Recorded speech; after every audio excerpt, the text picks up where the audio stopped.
Ladies and gentlemen, good morning. Lecture number 6 in our history of international politics.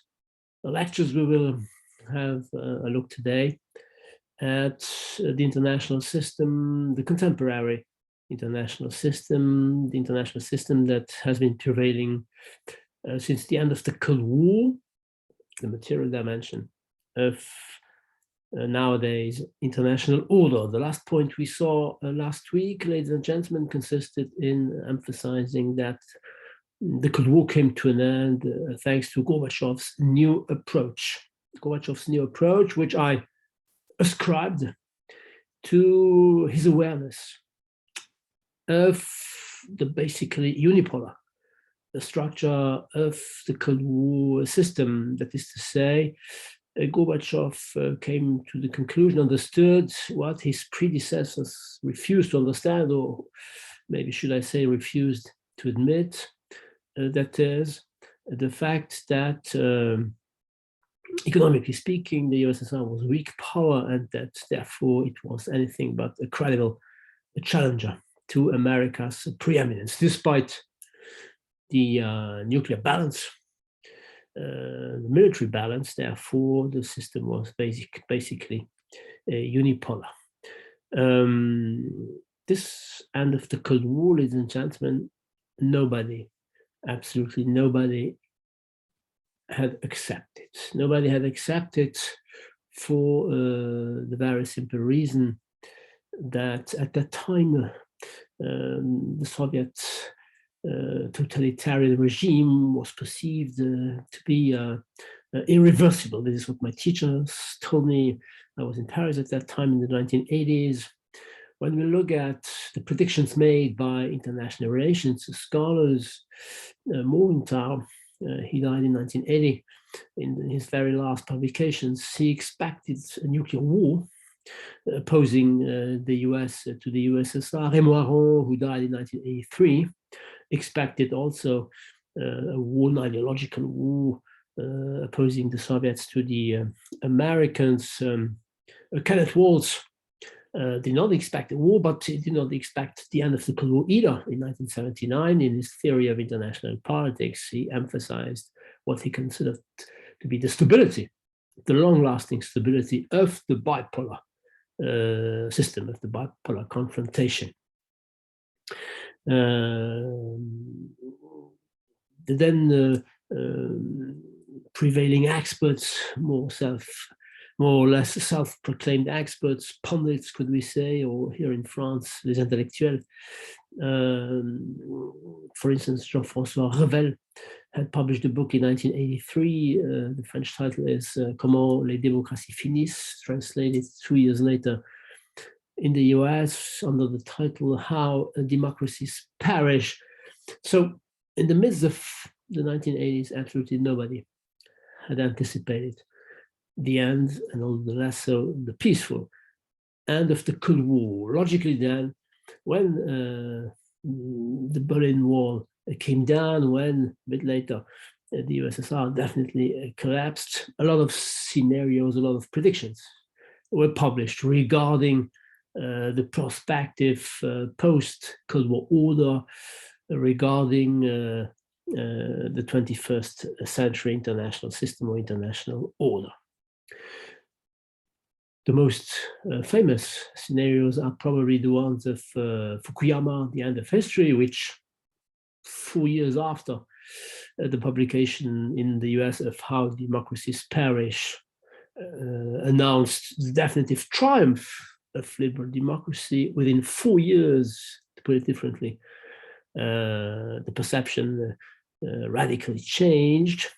And the other famous prediction is, of course, was Samuel Huntington's Clash of Civilization thesis. These two predictions, however, do not concern the material dimension of the 21st century's international order, that is to say, the structure of the international system. This is why in today's class, I will focus on two other scenarios before proposing my analysis, of course. Two other scenarios that were published at the very end of the Cold War, to the beginning of the post-Cold War period, and two scenarios that focus on the material structure, on the power configuration. That is to say, Charles Krauthammer's unipolar moment scenario and Henry Kissinger's multipolarity prediction. First scenario, Charles Krauthammer's unipolar moment. Charles Krauthammer is an American, or was an American, still is an American, a pundit journalist. He published this unipolar moment prediction at the very end of 1990. It was published in the winter issue of the Foreign Affairs magazine of 1991.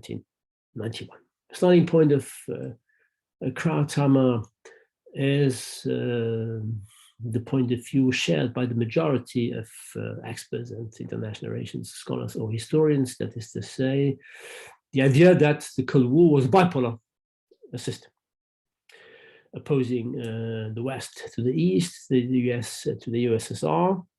And since the Cold War had come to an end, we are in December 1990. The speech was held in September 1990. The USSR was still existing, but the Berlin Wall had already come down anyway. Since the Soviet Union was no longer dominating Eastern Europe, the conclusion drawn by Krauthammer was that the system, since there was only one major power left, the system was definitely unipolar. Krauthammer starts with rejecting the idea of a possible multipolarity. And this is what he wrote, emphasizing the fact that the majority of past powers were at best secondary powers. Listen to this: there is today no lack of second rank powers. And then he goes into the details. Germany and Japan are economic dynamos. Great Britain and France do deploy diplomatic and to some extent military assets. The Soviet Union, I emphasize, I remind you that it was still existing in 1990.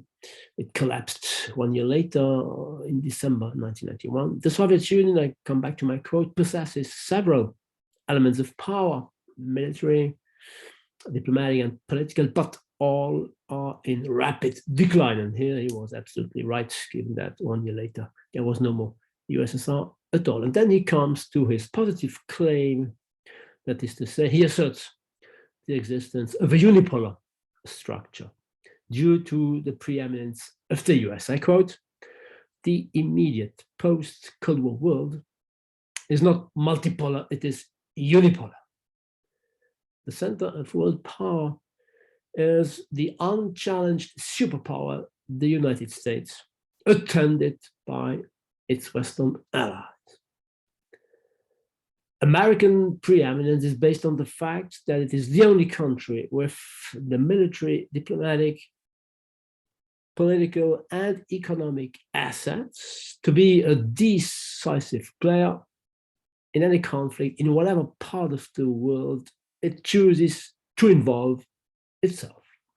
The world in 1990, starting in 1990, according to Charles Krauthammer, is a unipolar world. So somehow optimistic prediction, optimistic, of course, from an American perspective, from a Western perspective. But despite this apparently optimistic prediction, Krauthammer thinks that the unipolar structure that will prevail will be anything but stable or durable. That is to say, and this is the reason why he uses the term unipolar moment. He thinks that this moment will be, by definition, short-lived. It will be a temporary preeminence of the US. And what's more, this the strategic environment will be characterized, I quote, by the rise of small aggressive states armed with weapons of mass destruction and the means likely to deliver these weapons of mass destructions, that is to say, atomic weapons and missiles, permitting them to be launched. We, I think, should remind the then prevailing context, the autumn and winter 1990, the Gulf crisis had started on August the 2nd, 1990, due to Saddam Hussein's invasion of Kuwait. Charles Krauthammer is making here a direct allusion to Iraq, which was rightly or wrongly, actually wrongly, suspected of possessing weapons of mass destruction. And therefore, these states will be called the weapon states, a term which will have less success than the one that will be proposed a bit later by the Clinton administration, rogue states. But the two expressions are absolutely synonymous. So in such a world characterized by higher risks of instability, what should the US do? This is what Krauthammer will recommend in his article. The US must adopt an interventionist strategy, consisting in confronting, I quote, deterring and, if necessary, disarming those weapon states. In 2002, that is to say 12 years after this Unipolar Moment article, Krauthammer published a revisited version, the Unipolar Moment Revisited 2002, that is to say at the eve of the US invading Iraq, George W. Bush launching his Iraqi freedom operation. And in 2002, Krauthammer came to the conclusion that actually the Unipolar Moment was likely to last longer than he had expected in the original article, in the original prediction of 1990. But in 1990, that is to say, at the immediate, in the immediate aftermath of the end of the Cold War, he talked of a unipolar moment, of a short moment, and of an unstable unipolar system. First scenario. The second scenario, ladies and gentlemen, will be the one published in 1994 by former Secretary of State Henry Kissinger, the huge book Diplomacy, which is all at once a historical survey of the evolution of diplomatic statecraft since Richelieu during the 30 Years' War up to the end of the Cold War, with also notably in the introduction and all the more so in the conclusive chapter, an anticipation, a prediction of what the future world order would consist in. You know that Kissinger, before becoming Secretary of State or National Security Advisor at the end of the 60s, at the beginning of the 70s, had been professor of history at the University of Harvard. And being a historian, to some extent, he bets on, in this book, he bets on the revival of past historical patterns of interstate relations, and more specifically, given his balance of power theory that he had been put forward in his PhD dissertation that he will come back to also in his World Order, the book that I already mentioned in previous chapters. He thinks that multipolarity will characterize the international system of the 21st century. Listen to Henry Kissinger. He emphasizes the fact, I quote, that nations have in the past more frequently competed than they have cooperated. So competition rather than cooperation characterizes international politics. And I go on quoting, it is unlikely, that things will change in the future. So we can expect a return to past patterns of behavior, and more specifically, the return of a multipolar structure should be expected. This multipolar structure, of course, will no longer be centered upon Europe, as had been the case in the past with the European-dominated international order. Today's international system will be worldwide, and therefore Kissinger expects 5 or 6 major powers to dominate the structure of the 21st international system. That is to say, the US, Russia. We are in 1994. The USSR no longer exists. Russia is, by definition, the most important successor state, of course, of the USSR. So the US, Russia, China, Japan, probably India, this is the expression he used, and possibly Europe. Possibly Europe, in the case Europe is able to unify, politically speaking, to become one single actor. He also hesitates, ladies and gentlemen, when mentioning Europe, because he's tempted to say German Europe or European Germany. This is typical of the difficulties that realists have with the European integration or the European unification process. So 5 or 6 major powers. These major powers, just as in the past, according to Kissinger, will be guided by national interests, egoistically defined, and their interactions, therefore, will be conflicting. The system will be much more complex than in the past. It will be much more complex for the American diplomacy to try to maintain a kind of order. Why? Because the US, though being somehow more powerful than the other 4 or 5 major powers, nevertheless, I quote, is merely primus inter pares, the Latin expression. The US is merely a first among equals. It is not radically superior to the other major powers. And in order then to try to maintain or to achieve an order, the statesman at the head of these major powers will have to resort, I quote, to a classical balancing strategy, based on rational calculations of their respective interests and capacities, and innovative practices that must still be invented. Kissinger, maybe influenced by Huntington, emphasizes also the fact that, I quote, these statesmen represent different cultures, different civilizations. So maybe here we have Huntington's approach, which a little bit inspires Kissinger.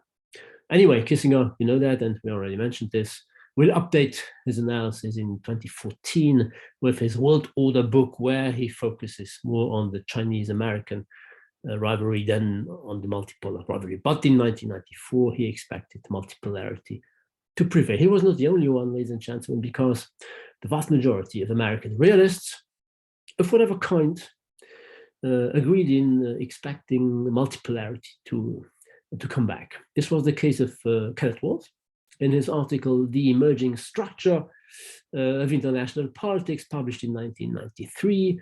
Kenneth Waltz is a defensive realist, and he expected the return of multipolarity because the European powers, the Western European powers, and also Japan, since they were no longer threatened by the USSR, which no longer existed, would necessarily try to rebalance the American preeminence. Waltz does not conceive of the possibility of unipolarity. Listen to Kenneth Waltz. Balance of power theory, he is an adherent of balance of power theory, leads us to predict that other powers will try to bring American power into balance, will try to rebalance the system. Hegemony leads to balance. Hegemony here in the mere meaning of material supremacy. That is now happening in 1993. This is what he wrote. Though haltingly so, because the US still has benefits to offer, and many other countries have become accustomed to their easy lives with the US bearing many of their burdens. So multipolarity will return, but not immediately.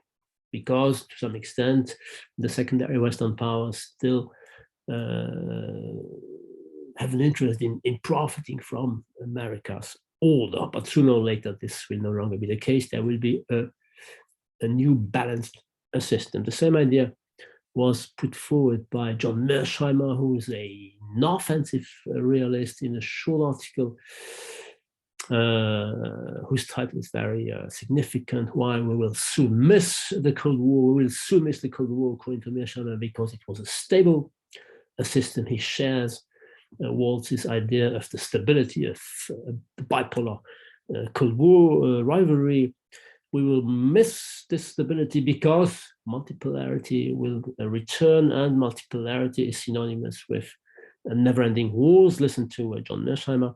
The multipolar distribution of power characterized the European state system since the Peace of Westphalia in 1648 up to 1945, up to the end of World War II. We know that this multipolar European state system was characterized by wars from the first year to the last year. Europe is reverting to a state system that created powerful incentives for aggression in the past. So he expects armed conflicts to break out among European powers because of the return of past patterns of behavior. We saw the number of wars that characterized the European international system throughout past centuries, with the exception of the 19th century. So two absolutely opposed predictions: unipolarity, but a temporary unipolarity, is announced by Charles Krauthammer. The return of multipolarity is privileged by the majority of American realists: Kissinger, Waltz, Mearsheimer. So who's right, who's wrong, who has been proven right and who has been proven wrong by the 3 decades of the post-Cold War world? Of course, with today's hindsight, it's easier to know what the world system or the international system is all about nowadays. And you also know that the answer that I will propose, I do consider the contemporary world order to be a unipolar international system. The structure is unipolar, so I agree to some extent with Krauthammer's prediction, or I consider this prediction to be right as compared to Kissinger's one, but I disagree with Krauthammer regarding his analysis of the Cold War. This is what we saw last week. I consider this Cold War to have been already a unipolar structure because of America's economic preeminence. I consider to be more important than the nuclear or the military balance. And what's more, regarding the post-Cold War order or system, I do consider unipolarity to be stable and durable, and not merely a mere moment, as is the case in Krauthammer's prediction. In order to try to convince you of the validity of this analysis, I will come back to the significance of power, because since the beginning of my lectures, I'm talking of power configuration without somehow rigorously having defined the power. In political science, and therefore in international relations, I think there are 2 main conceptions of power. I here neglect the more radical or critical conceptions of power, which go back to Marxist, neo-Marxist, or post-positivist approaches of power. So in the mainstream conceptions of international relations, the first conception, in the first classical conception, power is defined in terms of resources, capacities available to a state, to an actor, and in our case, to a state. And in this perspective, a state is considered to be a major power if it controls, if it possesses more resources comparatively to the resources possessed by other states. This is, ladies and gentlemen, the classical conception. It is also the common sense, the conception of power. We consider the US to be a major power because of its huge economy, because of its huge military resources, etc. It is also the conception, for instance, of Paul Kennedy in his book, which I mentioned pretty often in past lectures, The Rise and Fall of the Great Powers. Powers concerned here are those who are the states controlling significant amount of economic and military resources. And then there is a more recent, more modern conception of power. Power then is defined in terms of influence. It is a relative conception of power, no longer an absolute conception of power.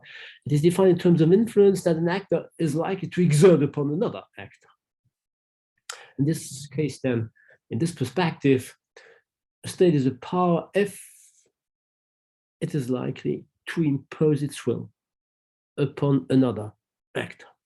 If it is able to get this other state to do what it wants it to do. If this other state acts in a way likely to satisfy the interests of the first powerful state. This conception goes back to Max Weber in political science, in American political science, notably Robert Dahl shares this conception of power defined in terms of influence. I will be fairly eclectic in this chapter and also to some extent, at least implicitly, in all the lectures of my History of International Politics course. That is to say, I will posit that these two conceptions are compatible with one another and actually complementary to each other. And I therefore will make the following hypothesis. An interstate system, an international system, is unipolar if there exists one and only one state benefiting from such a gap in material resources that the other states are led to behave in a way the major power wants them to behave, or at least the other states are incited to behave in a way unlikely to threaten the national interest of the prevailing power. And I thus combine the traditional and the more recent conception of power. Unipolarity exists when there is one major power in terms of the resources it controls, and if the gap is such that the other states do not try to put an end to this unipolar structure. To put it differently, unipolarity prevails if, and as long as secondary powers do not try to balance the system, do not try to rebalance the system, do not try to put an end to the gap which exists and which benefits the prevailing power. Unipolarity prevails if and as long as secondary powers are either unable or unwilling to replace the existing imbalanced unipolar distribution of power resources by a more balanced, either bipolar or multipolar configuration of power resources. And it is my opinion, ladies and gentlemen, that this has been the case for a bit more than 30 years now. Since the end of the Cold War, the international system, the contemporary international system perfectly fits this hypothesis. The international system of the post-Cold War world is unipolar because it is characterized by an uneven, imbalanced distribution of power resources in favor of the United States of America. and also because the resource gap in favor of the US is so huge that up to now, it has discouraged whatever secondary power to try to put an end to this imbalance by adopting a balancing behavior. So let's have a look at this claim and first at the classical conception of power. Let's have a look at the distribution of power resources among post-Cold War major powers. Ever since, I would say, the 1950s, when quantitative researches started, the resources, the capacities that are taken into account when comparing powers are of two kinds, economic and military. Power, I think it's Joseph Nye who defined power as, he compared power to love. It is easy to experience love, but it's not that easy to measure it. And the same is true for power. An actor knows when it is dominated by another one, but it's not easy to measure the exact amount of this relation of power, of this relation of domination. Anyway, given the difficulty of taking into account the potential resources that compose power, demography, economy, military, but also non-material dimensions such as the quality of diplomacy, national unity, etc. These elements are emphasized by Morgenthau in his conception of power, by Rimoireau in his definition of power, elements, etc., etc. Given the difficulties to combine these heterogeneous elements, ever since the 1950s, mainstream IR scholars focus on the military budget on the one hand as permitting us to measure the military resources, the military force, the military strength, and the GDP, measuring economic richness, economic resources. If then we take into account these two elements, first, the economic ones, what do we see? We see that for 30 years now, the US is very significantly superior, economically speaking, to all the other 10 or 11 major powers, economic major powers. The table here, ladies and gentlemen, presents a comparison in terms of the official exchange rate of the national currencies expressed in dollars. And if we accept this way of comparison, we see that in 2021, the data proposed are estimates of the International Monetary Fund, of course. The US GDP, which amounts to a bit more than $22,000 billion, is superior to the second one, the Chinese, which amounts to $16,000 billion. That is to say, in 2021, Chinese GDP represents 73% of America's richness. If we take into account a new way of comparing GDPs, that is to say, if we take into account the purchasing power parity, then what do we see, ladies and gentlemen? We see that the Chinese GDP is already superior to the American one, $26,000 billion, as compared to $22,000 billion.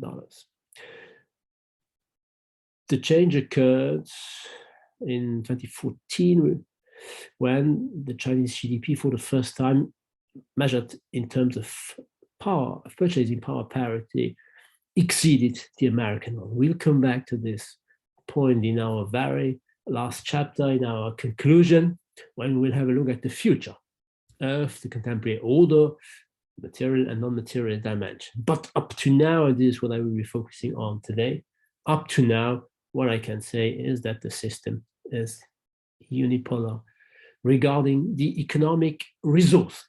Economic resources, however, are but one of the two elements taken into account. So let's have a look at the second element, the military budget, representative of a state's physical force, military force. So if we look at the military budgets of the major powers, according to the Stockholm International Peace Research Institute, we see that in 2020, the American military budget amounted to $778 billion. That is to say that in 2020, the American military budget was superior to the military budgets of all the following 11 secondary powers taken together. And within these 11 secondary major powers, the Chinese one is the most important, $252 billion, that is to say, a bit less than 1/3 of America's military budget. The Chinese military budget is smaller than 1/3 of the American military budget.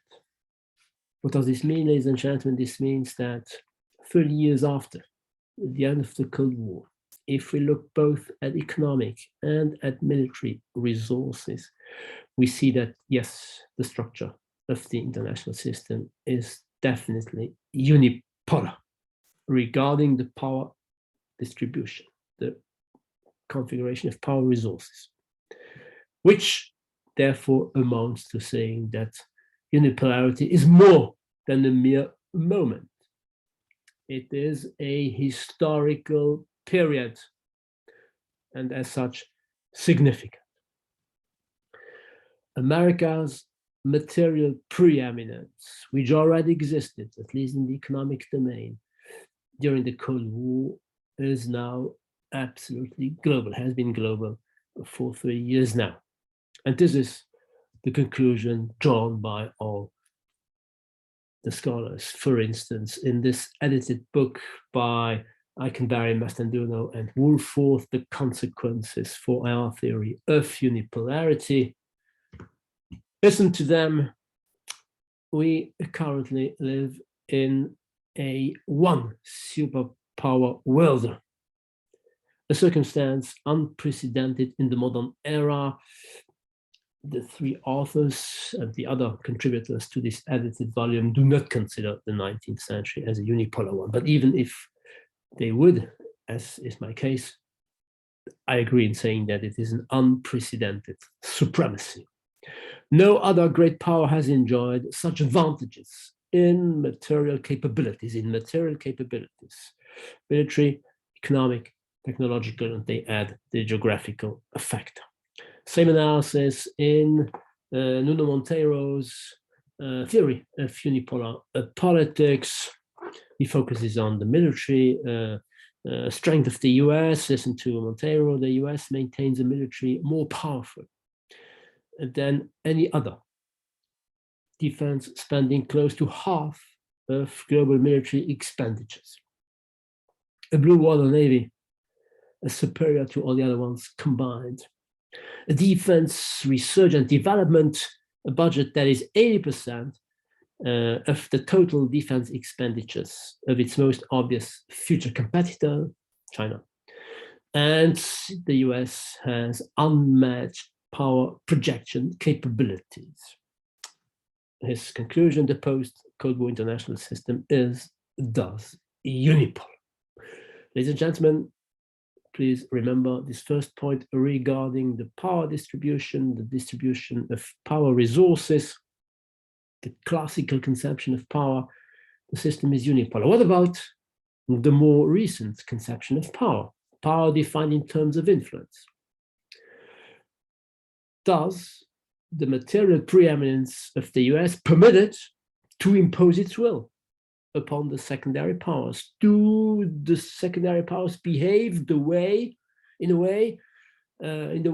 the US wants them to behave? This is the second dimension that we must have a look at in order to make sure that the system is genuinely unipolar. And to provide an answer to this question, we have to look at the behavior of secondary powers, and more specifically, at the presence or absence of balancing strategies. I remind you what I said some minutes ago: a system is unipolar as long as the secondary powers are either unable or unwilling to try to rebalance the system.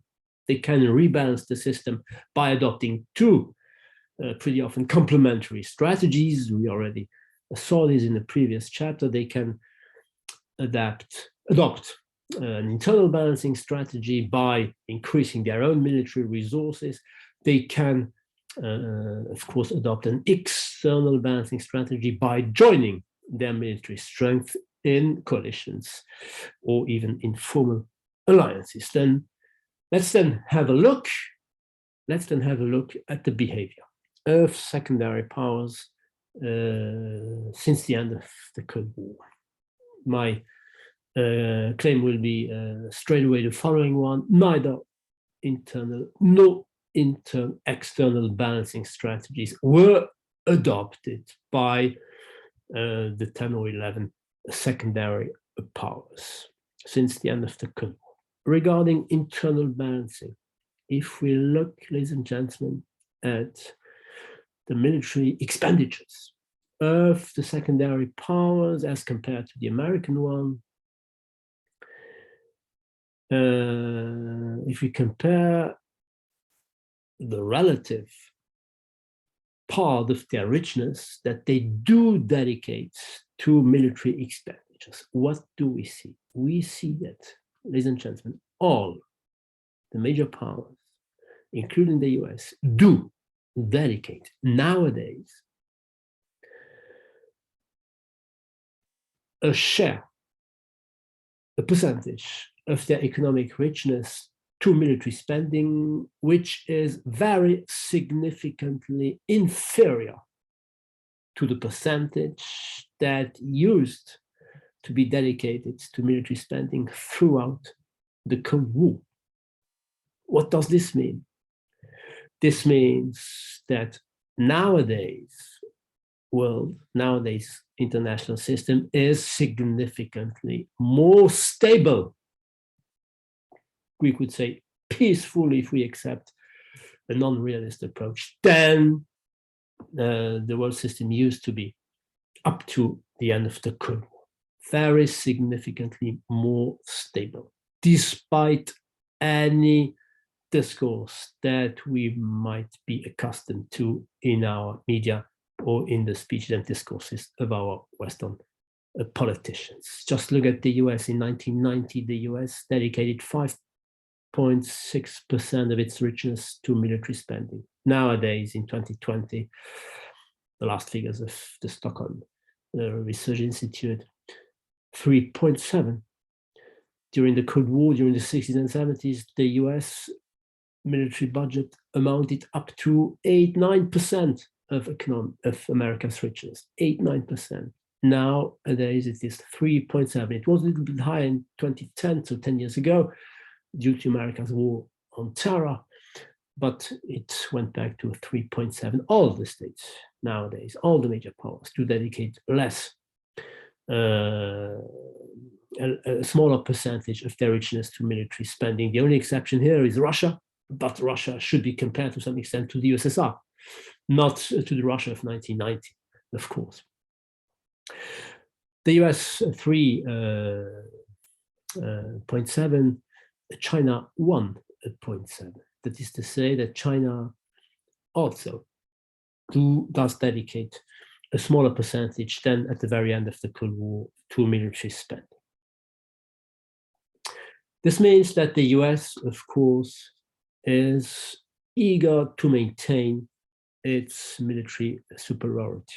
And Paul Kennedy, who in 1989, when publishing his Rise and Fall of the Great Powers, who had announced to some extent the decline of the US, and this is the reason why his book also was a bestseller beyond academic circles. Kennedy, 10 years after having published this major book, had also come to the conclusion that actually America's decline was not likely to occur in a close future. Listen to this analysis, updating his book of 1988. Nothing has ever existed like this disparity of power favorable to the US. Nothing. I, Paul Kennedy, have returned to the comparative defense spending and military personnel statistics over the past 500 years, that I compiled in the Rise and Fall of Great Powers, and no other nation comes close. No other nation in the past comes close to today's America's military preeminence. No internal balancing on behalf of secondary powers. No military, no internal balancing, and no external balancing strategy either. There is no formal alliance, there is no informal coalition established by secondary powers with a view to countering America's preeminence, with a view to rebalancing the system. And the most striking illustration, ladies and gentlemen, is precisely the Shanghai Cooperation Organization, which was created in 2001 by mainly China and Russia, with at that time 4 Central Asian states, former Soviet republics, Kazakhstan, Uzbekistan, Tajikistan, and Kyrgyzstan. In 2017, India and Pakistan joined the Shanghai Cooperation Strategy. Why? The cooperation strategy, the Shanghai Cooperation Organization. Why isn't this organization an example of external balancing strategy? Because the aim pursued by this organization is regional security. That is to say, China and Russia have had at the very beginning some common, perceived some common threats. Islamic terrorism, notably, separatism.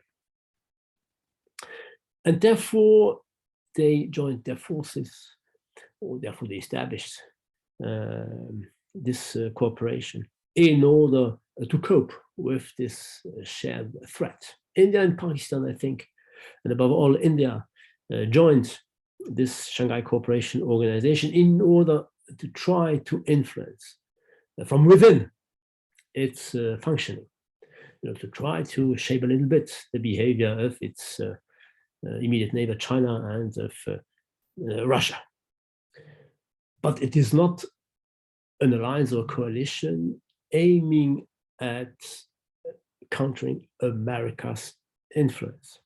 The best, the most significant indicator of the absence of any kind of alliance between India and China was given 1 year ago, a bit more than 1 year ago, in June 2020, when armed disputes broke out at the common border in the Himalaya region of China and India.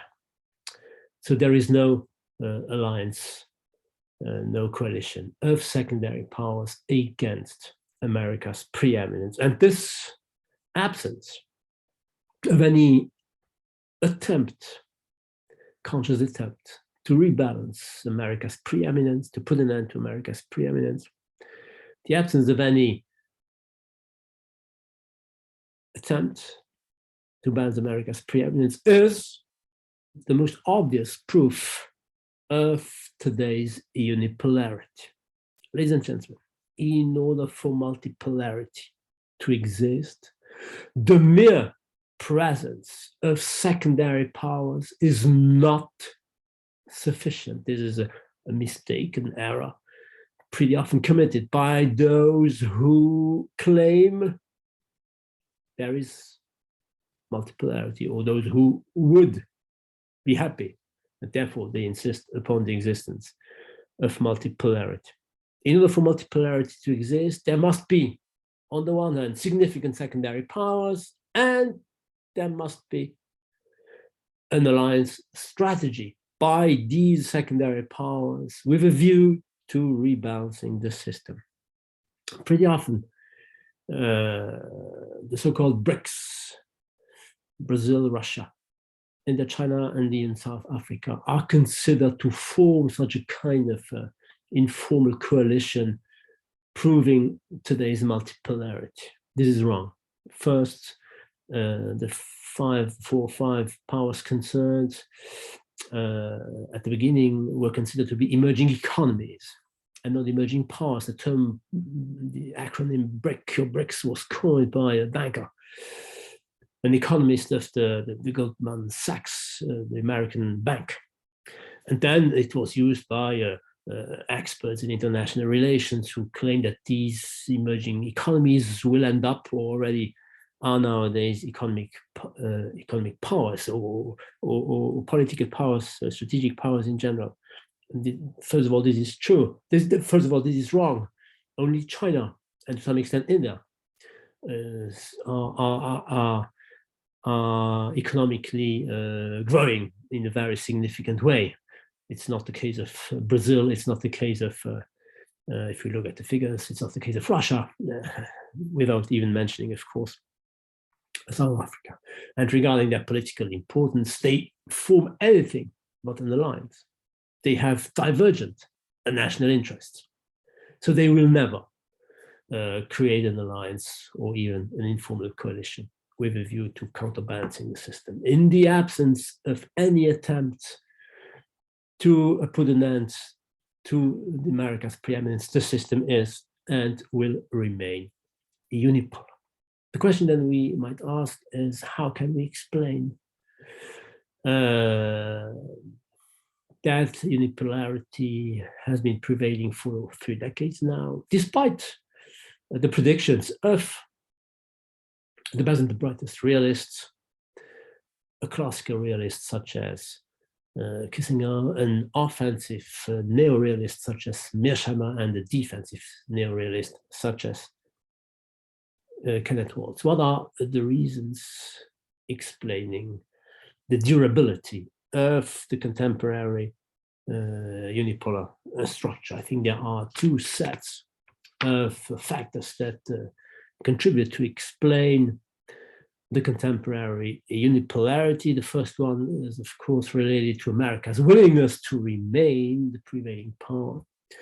And the second set of factors is relative to the secondary powers accepting America's preeminence. First point, America, of course, is eager to remain preeminent, which is somehow normal or easy to understand.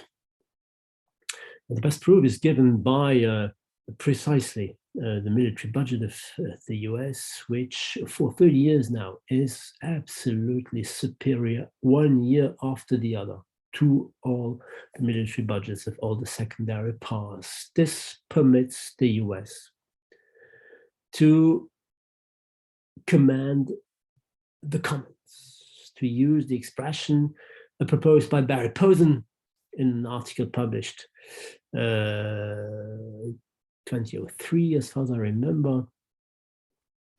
The command of the commons, that is to say that the US, thanks to its regularly very important military expenditures, is sure to dominate the land, the sea, the air, and the space. That is to say, the 4 dimensions crucial to future war. This future war, in the case there is a future war, of course, will be fought with those weapons that are being conceived nowadays. And given the huge difference between America's military expenditures in general and America's military research and development budget compared to the secondary powers, every year the gap is increasing. And this is the reason why the system remains basically unipolar for many, many decades. The huge stock of military capabilities accumulated by the US gives it a very significant advantage. So America first, of course, tries with success to remain the first, and not merely the first among equals. There are no equals to America for more than 30 years now.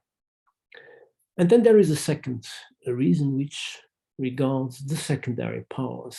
Since I said that they do not try to rebalance the system, this amounts to saying that indirectly, implicitly, willingly or not, they accept America's preeminence. And they accept it, I guess, I think, I claim, because of three major reasons. First of all, America is perceived by these secondary powers to be a hegemonic power, a benign hegemon, as opposed to an imperial, and all the more so an imperialist power. What does that mean? This means that since the end of World War II, but also, and all the more so since the end of the Cold War, the US is not perceived by secondary powers as threatening their national interests in terms of security, of national independence, of territorial integrity. This perception goes back to 1945, that is to say, to America's decision to get involved in world politics.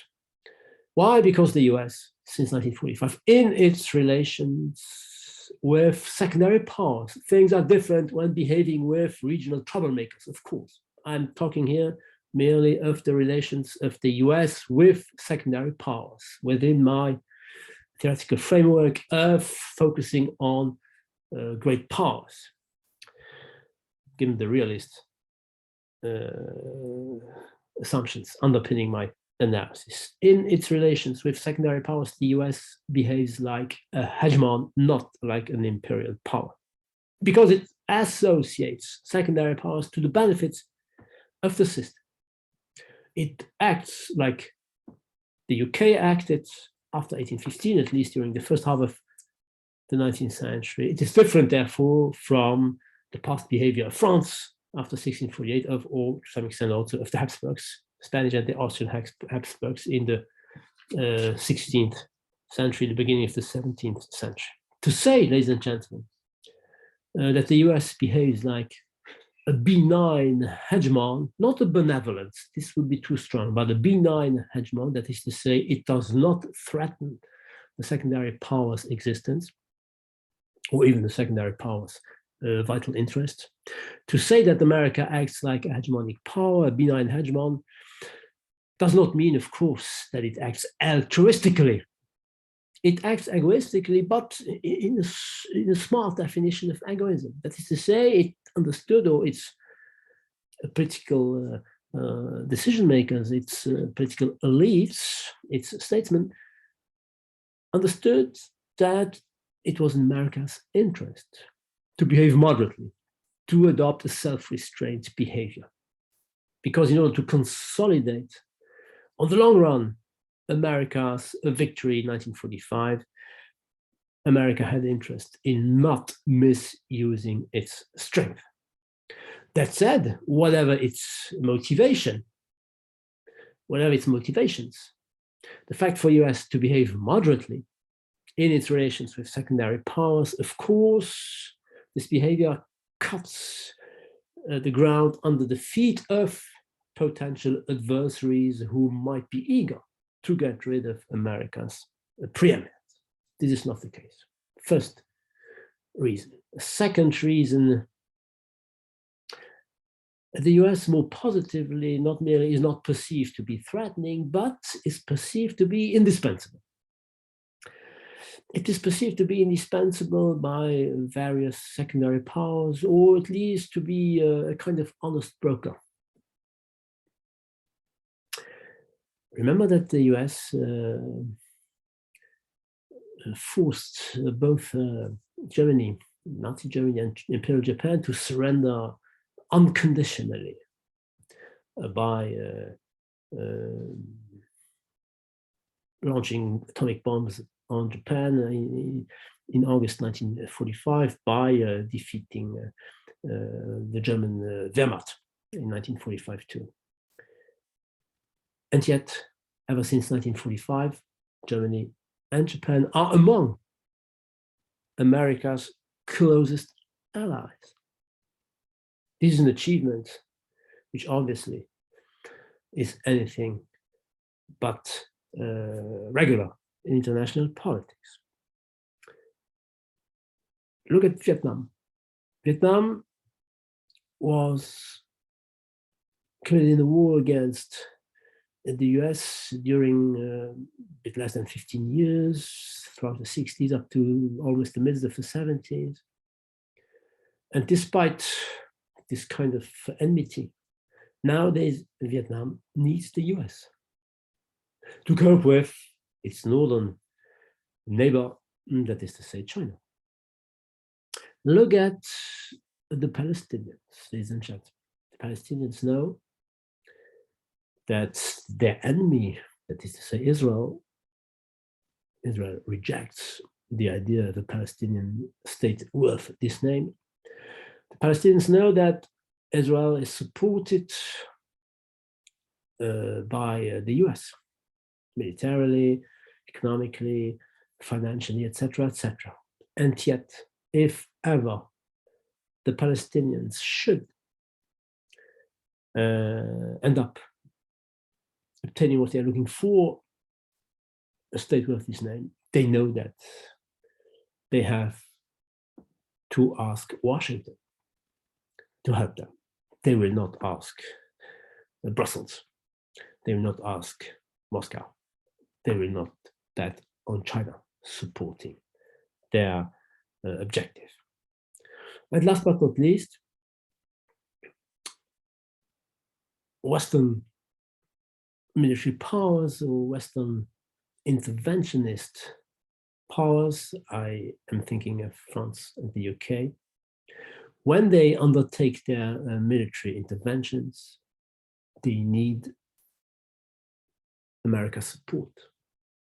What happened in Libya 2011 when Sarkozy and Cameron decided to convince the UN to adopt a resolution permitting them to establish a no-fly zone over Libya, that is to say, to bomb Gaddafi's killers, Gaddafi's army, whose aim was to get rid of those who had dared to revolt in Libya against Gaddafi's regime. After 2 weeks or so, NATO intervened. NATO, that is to say, the US, Obama, accepted to lead from behind, but nevertheless, to be president. You know that, of course, that France needs America's intelligence regarding its intervention in the Sahel region, in Mali, notably. This last example, ladies and gentlemen, the fact for Western powers to need America in their military interventions gives us the third reason why America's prevalence is accepted. And this last reason regards precisely the Western states, the Western secondary powers. Western European states, but also Canada, and of course Japan and Australia, share the same values with the US. They share the same collective identity. And I would like to quote the French president Nicolas Sarkozy in 2009 when he decided that France should reintegrate the military, the unified military command of the North Atlantic Treaty Organization, which de Gaulle had decided to leave in 1966. This is what Sarkozy said when he was criticized by those in France, be they politicians or journalists, who would like that France, who would appreciate that France would not have joined again the military unified command of NATO. This is what Sarkozy responded to these critics. America is our ally. America is our friend. Friend is the important point, because the important term, because it is not, I think so, by accident that Sarkozy used this term. America is more than a mere ally for the Western countries. It is a friend. And of course, this perception is reciprocal. This means that the Atlantic Alliance is more than a mere alliance. It is a security community. A security community is the term coined as early as in the 1950s by a research program headed by Karl Deutsch, political community in the North Atlantic area. A security community, ladies and gentlemen, is composed by states that do not even conceive of resorting to armed conflicts when having divergent interests. That is to say, they spontaneously look for peaceful conflict resolutions. They help each other also when one of them is threatened by a third party state. And this is the case of the North Atlantic Treaty Organization. NATO is more than a mere alliance. If NATO were a mere alliance, it should have collapsed when its raison d'etre, that is to say, the Eastern Bloc, collapsed after 1989, after 1991. No more USSR. You know that NATO was created in 1949 to cope with the communist threat.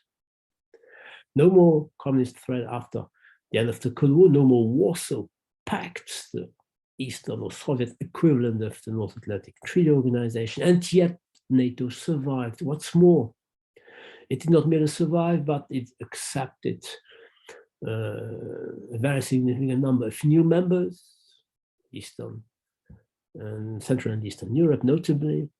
It increased its budget, and it launched military operations, which it never had done throughout the Cold War. Military operations in Yugoslavia and state-building operations in Iraq and in Afghanistan after America's intervention, military interventions in these two states in 2001 and in 2003. So NATO survived, and this refuted the predictions that were made at that time by realists, and notably by Kenneth Waltz, whom I already mentioned in his Emerging Structure of International Politics, published in 1993. This is what Kenneth Waltz predicted. In a multipolar world, remember that he expected multipolarity to succeed to the Cold War. In a multipolar world, the US, as the strongest power, will often find other states edging away from it. Germany, moving toward Eastern Europe and Russia, and Russia moving towards Germany and Japan. So if I read Waltz correctly, he expected a kind of Berlin, Moscow, Tokyo axis in order to rebalance the system, in order to put an end to America's preeminence. And then he logically comes to NATO, because if Germany no longer is close to the US, there will be no more NATO. We must wonder how long NATO will last as an effective organization. As is often said, organizations, in this case alliances, are created by their enemies. This is the realist analysis of alliances. Alliances are organized against their perceived threats. How can an alliance endure? In the absence of a worthy opponent, no more USSR. Therefore, there can be no more alliance against the USSR. NATO's days are not numbered, but its years are. NATO's years are numbered. 1993, 28 years after this prediction was made, NATO is still alive and well. Admittedly, it went through various crises. The most significant one occurred in 2003, 2002, 2003, at the eve of and during America's war against Iraq, Operation Iraqi Freedom. American scholars coined a new concept, soft balancing against the US. Soft balancing was a term used to describe, notably, the behavior of France and Western Germany. France and Western Germany in 2003 were opposed to George Bush's decision to go to war, so they criticized America's behavior, notably at the United Nations. And this criticism was considered to be part of a larger soft balancing strategy. Soft balancing, that is to say, since for realists, France, the Western states in general are too weak to hard balance against the US, that is to say, to create a military balance, a military alliance or coalition against the US, they satisfy with soft balancing, that is to say, they criticize the US and behave differently in non-military domains, for instance, in the environmental domain, where they sign different agreements which the US has some difficulties to accept, or also in the domain of the International Criminal Court, for instance, soft balancing.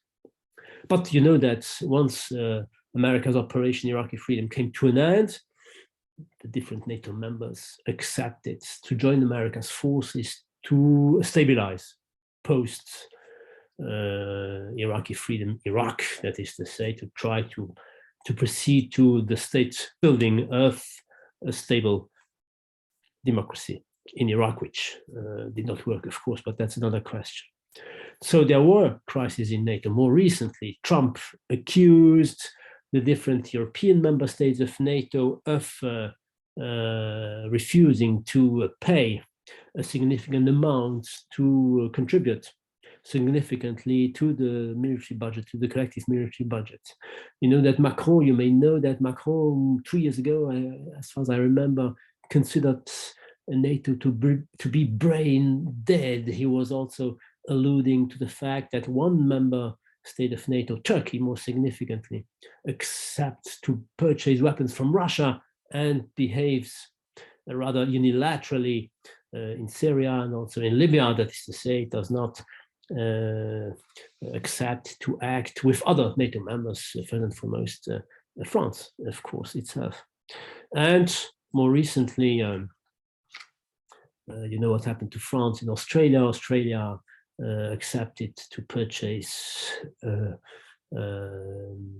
American nuclear-driven submarines, thus putting an end to the French submarines that it had committed itself to purchase some years ago.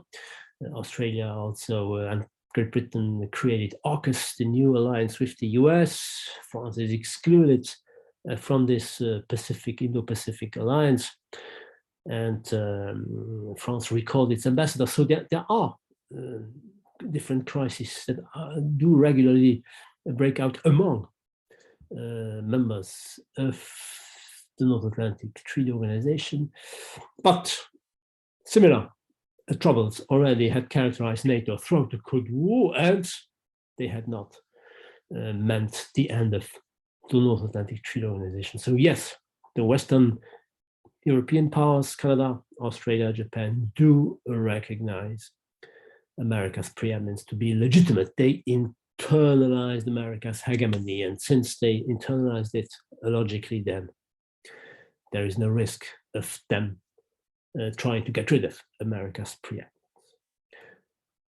The three reasons plus America's successful attempt to maintain its primacy, explain then that the unipolarity has been lasting 3 decades and will go on for the foreseeable future. We will nevertheless come back to this point in our very last chapter, our conclusion. Unipolarity is lasting and it is stable. That is to say, there is no risk of major war breaking out.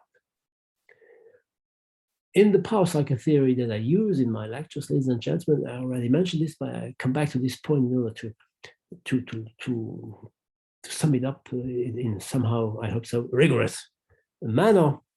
In the power cycle theory, an international system, a unipolar international system, is considered to be stable as long as there exists no risk of major war opposing the various major powers among one another.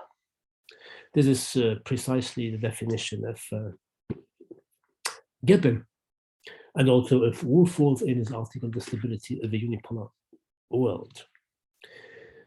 A system is stable as long as there is no risk of major war. There is no risk of major war, ladies and gentlemen, as long as no state can rationally believe that it is in its interest to wage such a war. That is to say, there is no risk of major war as long as no state can expect a positive utility from its decision to go to war. I do think, together with the other power cycle theorists, Gilpin, Woolforth, etc., that this precisely is the case in a unipolar structure. No state can expect a positive utility from going to war in a unipolar structure. This is first the case for secondary powers. Given that they are secondary, by definition weaker, because both of their economic resources and of their military strength, given that they are weaker, they cannot expect to win a war. Now, to expect to win a war is the basic condition of a positive expected utility, by definition. So the secondary powers cannot rationally come to the conclusion we have an interest in going to war, and they thus stop short from acting aggressively against other secondary powers, or all the more so against the preeminent major power. The major power itself has no interest either to go to war, can expect no positive utility either from going to war. Not in absolute terms, but in relative terms. Of course, being by definition and by far the strongest power, the unipolar prevailing hegemonic power could come to the conclusion it will be easy for me to win wars. But the expected utility is measured not merely when compared to the military victory, but also when compared to the alternative means of obtaining satisfaction, that is to say, the diplomatic means. Now, diplomacy is always less costly and less risky than the decision to go to war. And, of course, the preeminent power, thanks to its mere reputation, has no need to go to war. It can bet on its capacity to impose its will, thanks to the secondary powers, knowing that it is more powerful. Let's take the example of France. It cannot but admit, accept, acknowledge the fact that Australia preferred American submarines to French ones. Remember Thucydides, the strong do what they can, the weak accept what they must. France must accept, though it does not appreciate America's decision. So America knows that it can impose its will without resorting to violence, and America knows that it has no interest in resorting to violence, because if it would resort to violence, then the secondary powers precisely would feel threatened, and they would have a reason to try to rebalance the system. They would have a reason to create a counter-alliance to rebalance the system. And this is not the case nowadays, therefore they remain satisfied powers. So the logical consequence, ladies and gentlemen, of unipolarity is the stability of the contemporary international system. Since the end of the Cold War, and to some extent, if you accept my analysis, last week's analysis of the Cold War, to some extent since 1945, the contemporary international system is indeed synonymous with long peace, if we accept Gaddis's phrase, with a long peace among major powers, the US on the one hand, the other secondary powers on the other. Despite the various wars fought by the US, notably since the Cold War, since the end of the Cold War, because the number of wars fought, of military interventions, to use the terms used by